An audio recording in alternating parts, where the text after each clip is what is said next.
Greetings, Flesh Wound Horror freaks, and welcome to a brand new episode of Flesh Wound Horror, our Vinegar Syndrome edition.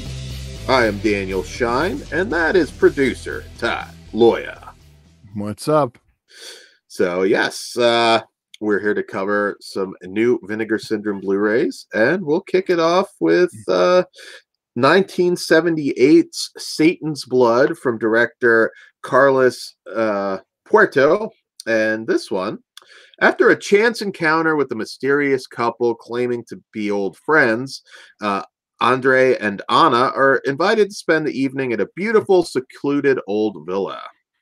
As the night winds down, they begin to sense that there are some rather strange things going on around them, and after agreeing to sleep over, find themselves unwittingly pulled into a series of bizarre sexual encounters, which they slowly discover are part of a horrifying satanic ritual designed to make them slaves to the Prince of Darkness. Kids, don't date on Craigslist. That actually would be a good idea for a reboot. Just Satanist couple on like Craigslist or something. Well, I guess Craigslist doesn't do ads anymore, though, do they? You'd know better than I. Well, I'm sure you've met a girl or two on Craigslist back in the day, Todd. No, I've been married quite a while. Was Craigslist not a thing? Okay. That feels like it would have been. I don't know. I never had to go the skeezy route, but that's not what this show's about. It is not. So, but we are reviewing a pretty skeezy movie. I'm just going to say this right up the top, Dan. This is not After Dark. I know this is not After Dark. So, yes. But you've got some After Dark for you guys, too. Yeah, After Dark tomorrow. So check it out. So, all right. So, Satan's Blood. I am a huge fan of this movie. It is, this one is, like I said, sleazy as hell, but very well made. I'm a big Spanish horror fan. This certainly has stuff. I mean, the doll that comes to life and all these things that are never really explained. But this has a very reminiscent of Polanski's The Tenant. Again, much more graphic sexually. I've always said this makes a good double bill with Black Candles, which is actually even worse. And I also want to really put over the beautiful Mariana Carr, who sadly passed away few years ago, passed away young, and Sandra Alberti, very beautiful. And you don't necessarily hear those names as much, but they made their mark with Satan's Blood. Spanish horror, it's sad because it was never really taken as serious as Italian horror for some reason. I've always felt there's a lot of Spanish horror films that stack up pretty well against some of the Italian classics, much like Italian horror. With this one, this chooses not to really explain some stuff, but I like the creepy vibe that this gives off, kind of creepy Twilight Zone-ish vibe. With a lot of satanic shenanigans. I also want to throw out Notorious. Juan Piquer Simon actually directs the opening sort of satanic 101 lecture. He did that portion of it, kind of a Mondo style opening. This is kind of a sex and to a lesser extent gored up version of Rosemary's Baby, and I really enjoy this one a lot. Well, how about you, Todd? I've always enjoyed this.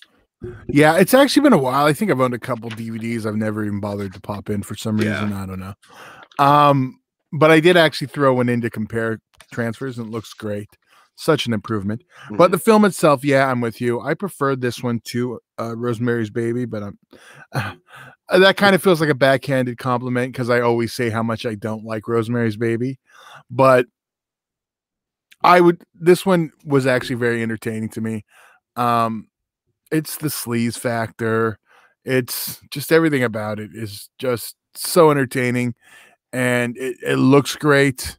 It's just one of those movies that if you thought Rosemary's Baby needed to be a little more sleazy, I think it's a lot more sleazy. I was okay. I was being okay. Yeah. Then this one's definitely for you. Yeah, I don't think Mia Farrow would consent to like eating dog food out of a bowl. Maybe she would. I don't know. We don't know. Woody could have been a freak. Yeah, I think he was. Yeah. I think Woody's freakier than anything that was in this movie. Personally, I've been watching that doc, and yeah, allegedly. Well, no, he's creepy. I'm not going to allege that. I think he's creepy. I'm gonna. He said it, not me. In my opinion, he's creepy. But that's not an accusation. I just think the guy's creepy. But yeah, no, just some of the nice little touches here. Like I said, something's off when she like walks in and she's just like leaning over, eating out of the dog bowl, and this just had a lot going for it. And like I said, I adore the actresses. I was very sad to see that she passed away. She was only in her 60s, but she kind of, that scene where she kind of like tilts her head back is sort of the iconic artwork on this one. And I've talked about it before. There's just something about these sort of satanic panic era movies, whether overseas or stuff shot, here, like Brotherhood of Satan or Devil's Reign. There's something about them. I love them. And this is no different. So having said that, I do recommend this to horror fans. It's graphic. I mean, it's not like a bump and grind flick though through the whole thing or anything like that. So you can still enjoy this as a creepy little Spanish horror flick. And I just always go over because watch more Spanish horror. I'm amazed how many people know Hammer and but have never visited the films of Paul Naschy. So watch more Spanish horror. There's so much there that's worthwhile. And yeah. All right. So before we rate it, I also just want to throw out there is a Spanish documentary, a 45-minute Spanish documentary on the making of Satan's Blood with the director, also Sandra Alberti, and editor Pedro Del Rey. There is also a commentary track with film historians Sam Dagan and Kat Ellinger, which is always excellent. So the movie, I rate the movie 4.5. I love this. I love it. What can I say? This movie does it for me. And the whole the package, the Blu-ray, I rate a 5. I couldn't have asked for more. That commentary alone gave me more than I could have hoped for. How about you, Todd? I'm 100% dead on this one. I'm 4.5 on the film, 5 total package. We'll tell you then which the best of this bunch was, but absolutely. Yeah, I definitely think you'll enjoy this one. Definitely. All right. So without further ado, we'll move on to our next one. Getting into the 80s here. And this is one I was actually really looking forward to. I'm just going to start there. Awesome. Yeah. So was this a first time watch for you? Well, okay. Dan, finish what you have to the name of the movie, Dark Tower from well, this one's kind of complicated. So and which we'll get into in our review, but this is from director Ken Barnett, who is actually Hammer legend, speaking of Hammer, Freddie Francis, who took over for Ken Wiederhorn. So yes, this is a very complicated production from 1988. And Dark Tower. A recently completed luxury high-rise in the center of Barcelona becomes the scene of an apparent accident, which causes the death of a construction worker. However, witness Carolyn Page is adamant that someone or something else is responsible. Finding an unlikely ally in Dennis Randall, a grizzled cop now working as a private security consultant, the two decide to launch their own investigation into the mysterious goings-on in the building. But it's not long before another grisly accidental death occurs. Directed under a pseudonym by acclaimed British cinematographer Freddie Francis and co-scripted by cult filmmaker Ken Wiederhorn, Dark Tower is a suspenseful supernatural shocker that stars Jenny Agutter, Mike Vinegar Syndrome proudly presents the Blu-ray debut of this late 80s rarity, newly restored. All right, so I remember this is a movie that I saw, but really kind of escaped my memory for a long time. I remember reading about it in Fangoria. In fact, I can't remember the exact issue, but I do remember there was imagery in the magazine that was not in the movie. That's one thing that I distinctly recall from this one. And of course, I was always a big Michael Moriarty guy who plays Dennis Randall. And yeah, I was kind of curious to watch it again. So considering the issues that this film obviously had with the director change and everything, it's better than you would expect, yet still kind of on the average side, if I'm being perfectly honest. I think the cast held me in. It's not very well paced. There's some definite pacing issues, but held my attention just enough, and it kind of comes to life in the finale. What did you think of this one, Todd? It's funny, as I mentioned, that's why I mentioned at the top. This is one I was excited for, because I hadn't seen it in so long.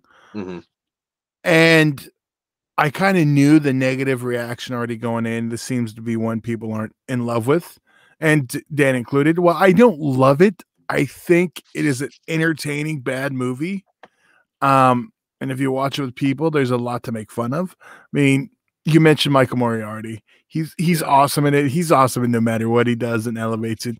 This movie's problematic, but I still have fun with it.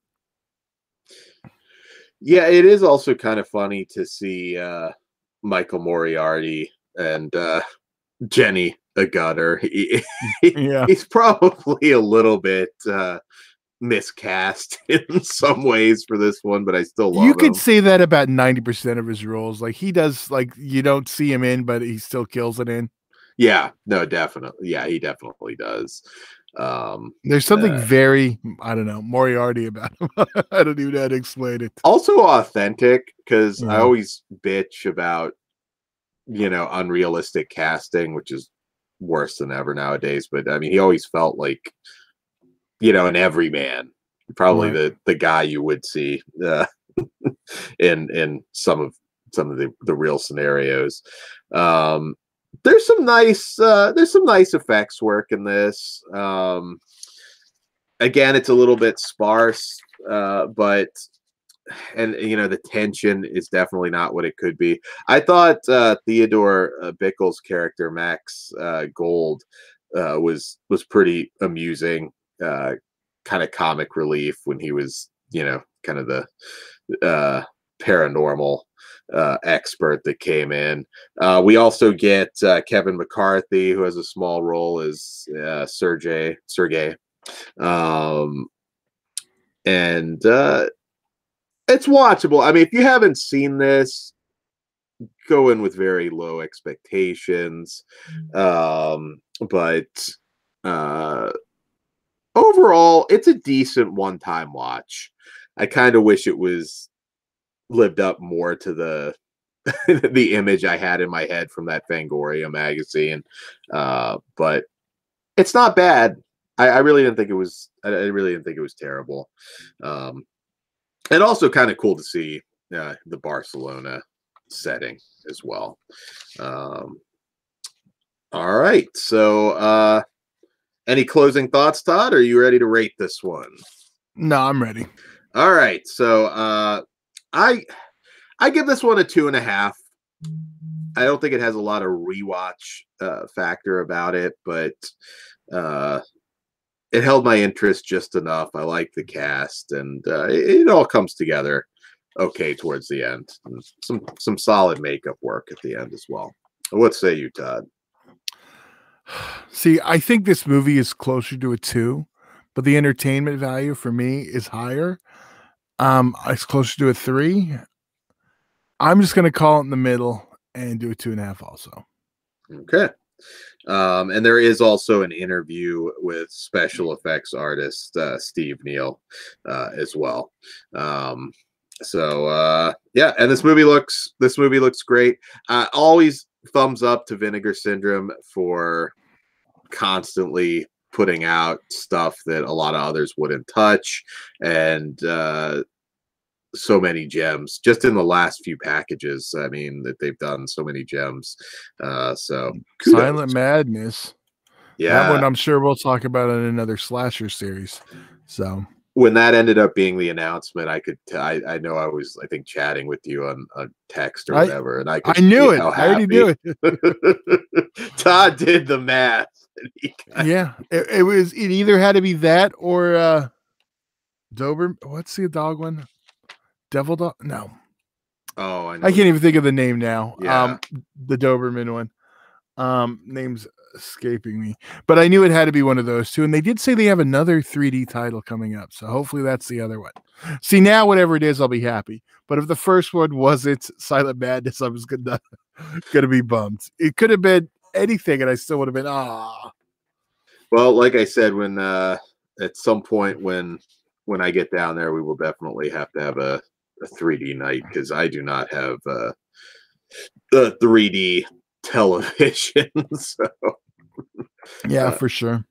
Probably one of the few people that have gotten to watch Silent Madness in 3D. And there's been some other people, I know. Okay. There's not a lot of us. Yeah. But dying breed.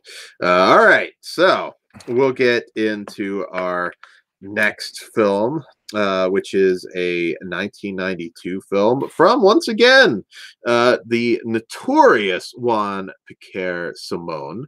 And this is one that I know a lot of people have been waiting for, one that many have not seen yet we're aware of because of the cover art, and of course being called Cthulhu Mansion.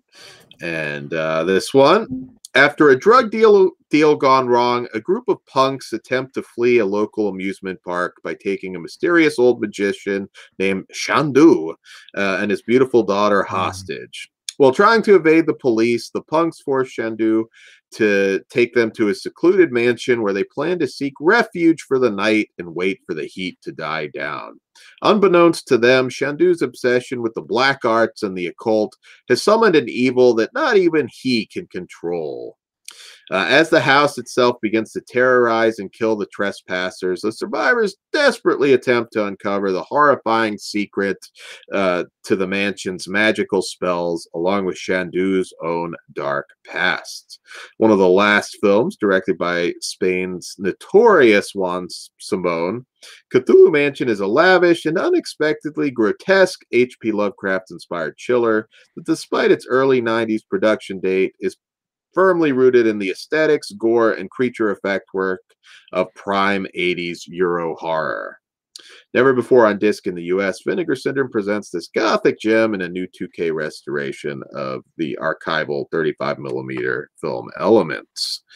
All right, so first off, I think it's important with this one to kind of curb your expectations a little bit. This is not really a Lovecraft film. No. In fact, if you're looking for Cthulhu is not a thing. Yeah, It's no. I was going to say this movie would just upset Kruger just for the title alone. Yeah, no, definitely.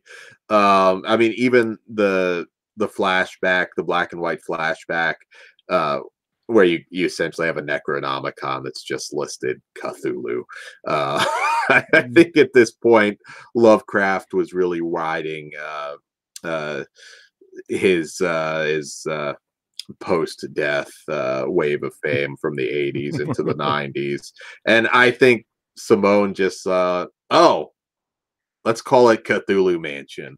I think that's where the the Lovecraft elements end. Having said that, this is a bad movie, but this is actually a fun bad movie for me. Some of the acting is atrocious. Melanie Shatner is maybe just slightly above her dad's level, William Shatner. I can kind of see why she didn't exactly explode. But you know what? We have Frank Finley, who's excellent as always. He definitely classes things up as Shandu, and yeah, I still have a lot of fun. A lot of fun with this one. The dialogue is horrible. This movie is so poorly written. I mean, there's lines like when did you start wearing underwear? Like before a romantic scene, and but it does deliver some of the creature effects. You know, the monster in the fridge, and yeah, you know, it has a couple decent makeup moments, and then we do get at least we don't get Cthulhu, which we rarely do anyways in anything else, but you know, we do get a little bit of supernatural cosmic horror action towards the end. What did you think of this one, Todd? I'm with you. I remember the first time I saw it, I rented the VHS, and with the title, I was expecting something else. Yeah. But you mentioned the bad acting, bad this, bad that. But the movie is, yes, I know we've said it quite a bit, but so bad it's good. And this is one. It's just entertaining. If you like something like Don't Panic, another recent Vinegar Syndrome release, I mean, it doesn't have anything pajama crazy, but it is another good, just fun, you know, 80s horror film that you don't get stuff like this anymore. You know, you got the amusement park setting as the setup, so that's cool. You got the creepy old house. I mean, there's a lot to like in this. I mean, even if the performances, you know, aren't on point and it's a little cheap, but it's helped this a little bit. It does. Yeah. And see, because I know people are always like talking about Troll 2 and stuff. I think this is a better bad movie because it's not so over the top. I don't know. There's something I like Troll 2, but I don't think it's like the best worst movie. But this one is just so entertaining. I think if you like entertainingly bad cinema, this is definitely for you. I liked when you're not gonna get mad at the name of the movie. Yeah. No, this is definitely one that title promised so much more. I mean, I remember when I first saw it and thinking, oh, damn it. But I liked when the girl gets pulled into the fridge and that cat's just sitting there like no selling it. Like cat does not give a fuck. Cat did not give a fuck.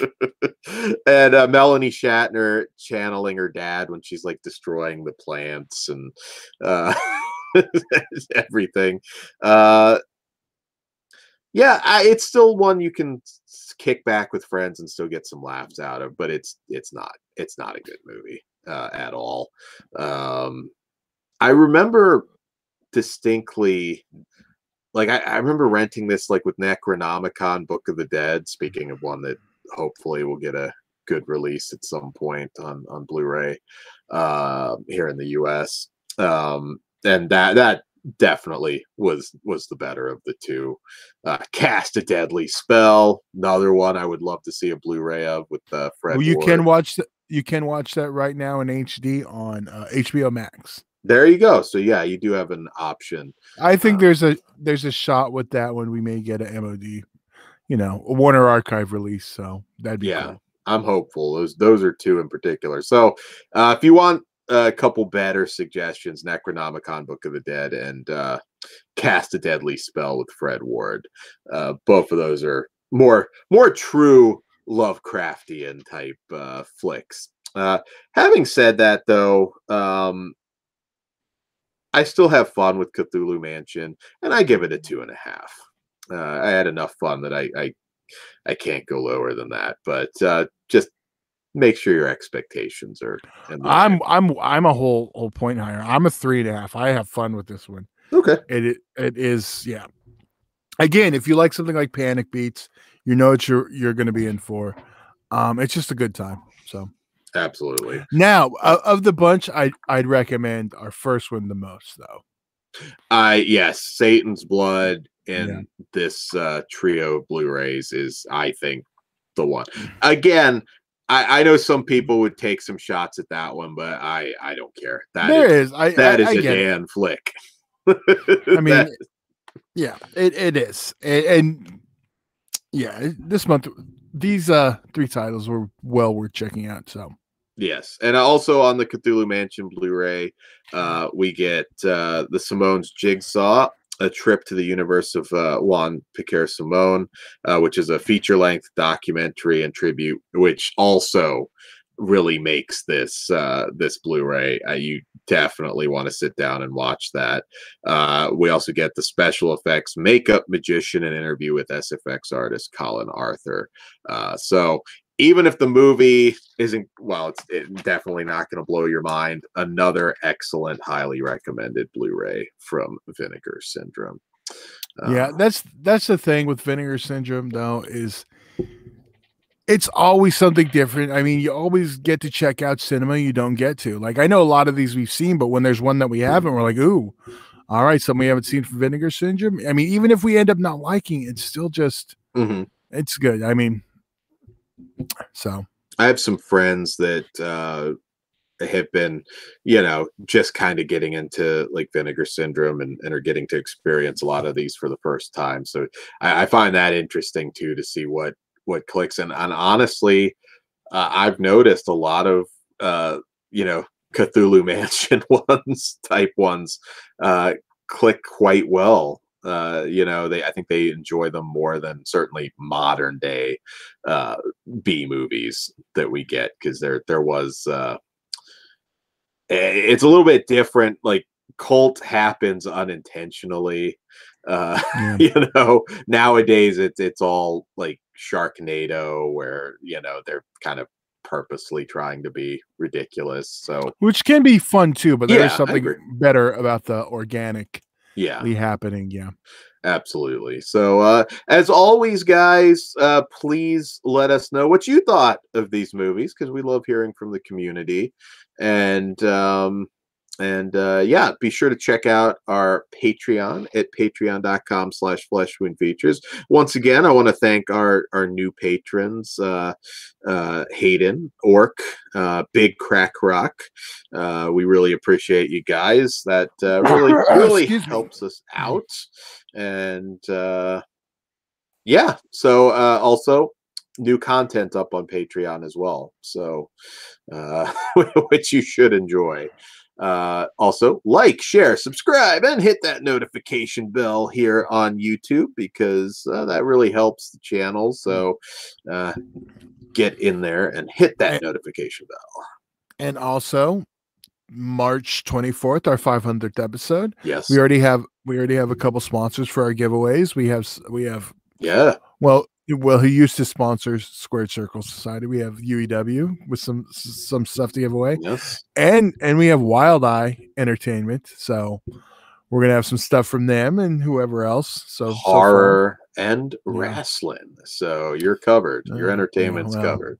I'm thinking more of the deathmatch stuff. The blood and gore is what's so you're gonna get real gore.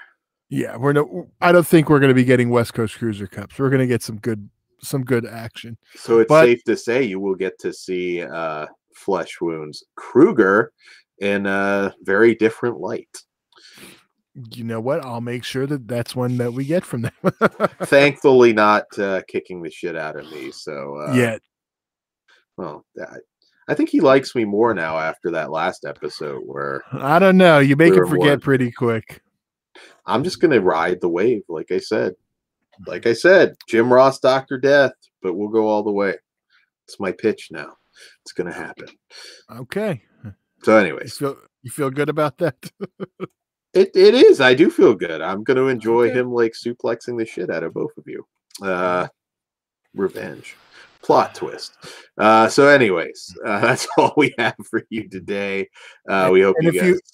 Well, no, see, Dan, trying to get out of here. Must have a big date. Don't forget, there's always room for Giallo every Tuesday, Thursday, and Friday, pretty much all month. Yep. Check it out. We 4 have dropped so far, so you can check them out. There's a playlist if you want to just go.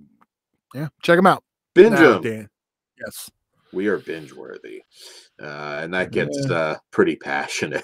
So I think you'll have fun with those.